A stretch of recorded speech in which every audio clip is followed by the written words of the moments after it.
என்னென்னா இது வந்து ஃபயரோட கிளாசிஃபிகேஷன். ஏ அப்படின்னா அதுக்கு சிம்பிள் பார்த்தீங்கன்னா ஒரு டஸ்ட்பின்னோட சிம்பிள் போட்டிருக்கோம். பிக்கு பார்த்தீங்கன்னா பேரல் அந்த கெரோசின் வாங்குவாங்க, பெட்ரோல் டீசல் வாங்குவாங்க, அது மாதிரி ஒரு சிம்பிள். சிக்கு பார்த்தீங்கன்னா கேஸோட சிம்பிள் போட்டிருக்கோம், கேஸ் சிலிண்டரோட சிம்பிள்.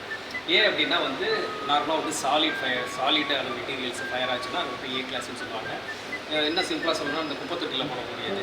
இன்னும் கொஞ்சம் டிஃப்ரெண்ட்டாக எலாபரேட்டாக சொல்லணும்னா மரம், அதுக்கப்புறம் வந்து துணி, பேப்பரு, ரப்பரு, பிளாஸ்டிக்ஸு இது மாதிரி உடனே எரிஞ்சு சாம்பலாகக்கூடிய மெட்டீரியல் அப்படின்னு சொல்லுவாங்க. ஸோ ஏ அப்படின்னா சாலிட் டைப் அப்படின்றது. ஏ ஃபார் ஆஷ் அப்படின்னு சொல்லிட்டு ஒரு ஈஸியாக தெரிஞ்சுக்கணுன்றதுக்காக சொல்லுவோம். அடுத்து பி ஃபார் பேரல் அப்படின்னு சொல்லுவோம். பேரல்னா இந்த கேன். பி ஃபார் பேரல்னா petrol, diesel, kerosene, paint. So இது மாதிரி லிக்விட் ஃபார்மில் இருக்குது தின்னர்ஸ். இதெல்லாம் வந்து பார்த்திங்கன்னா பி டைப் ஃபயர் அப்படின்னு சொல்லுவாங்க. ஸோ அந்த மெட்டீரியல்லாம் எரிஞ்சுதுன்னா இது வந்து இந்த பி கிளாஸ் அப்படின்னு சொல்லுவாங்க. இப்போ பெட்ரோல் எரியுதுன்னா அது வந்து பி கிளாஸ் ஃபயர். மரம் எரியுதுன்னா அது வந்து ஏ கிளாஸ் ஃபயர். லாஸ்ட்டு பார்த்திங்கன்னா C, LPG cylinder.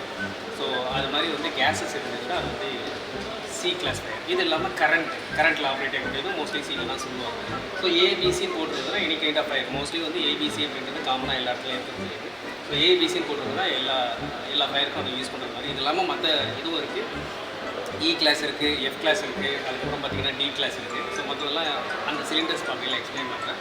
So ABC இந்த சிலிண்டர் பார்த்திங்கன்னா ஷேர் ஆட்டோ கம்பெனிலாம் தான் இருக்கும், மெட்ரோ ட்ரெயினில் போனீங்கன்னா அதான் இருக்கும், மாலில் இருக்கும். ஸோ எல்லா இடத்துலையும் காமனாக இருக்கிறது ஆம்புலன்ஸு, பஸ்ஸு, வெஹிக்கிள்ஸ் எல்லா இடத்துலையும் காமனாக இருக்கிறது பார்த்திங்கன்னா இந்த ஏபிசி சிலிண்டர் அப்படின்றது. ஸோ ஏபிசி சிலிண்டர் அப்படின்னா இதெல்லாம் எப்பொழுதுமே பார்த்திங்கன்னா ஒரு சேஃப்டி பின்னு தட்டில் வச்சுருப்பாங்க. இதை ஆப்ரேட் பண்ணணும்னா இந்த பின்னை எடுக்கணும். பின்னை எடுத்துகிட்டு இந்த ஹோஸை வந்து நீங்கள் வந்து ஃபயருக்கு நேராக, ஃபயர் என்றைக்குமே வந்து பாட்டமில் தான் இருக்கும். எந்த இடத்துல நெருப்பு எரியுதோ பாட்டமில் வந்து இதை வந்து எய்ம் பண்ணணும். ஃபஸ்ட்டு பின்னை ரிமூவ் பண்ணுவோம், அதுக்கப்புறம் கீழே எய்ம் பண்ணணும்.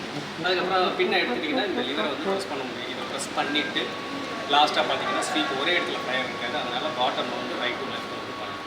ஸோ இதுதான் ஆப்ரேஷன். இதுக்கு ஆப்ரேஷன் வந்து பாஸ்ன்னு சொல்லுவாங்க. B for pull the pin, A for aim, அதுக்கப்புறம் பார்த்தீங்கன்னா எஸ் ஃபார் ஸ்கியூஸ், அதுக்கப்புறம் வந்து எஸ் ஃபார் ஸ்கியூஸ்.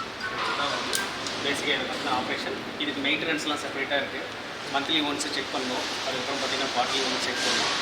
3 இயர்ஸ் ஒன்ஸு இல்லைன்னா 5 இயர்ஸ் ஒன்ஸு வந்து இதெல்லாம் 3 இயர்ஸ் ஒன்ஸ்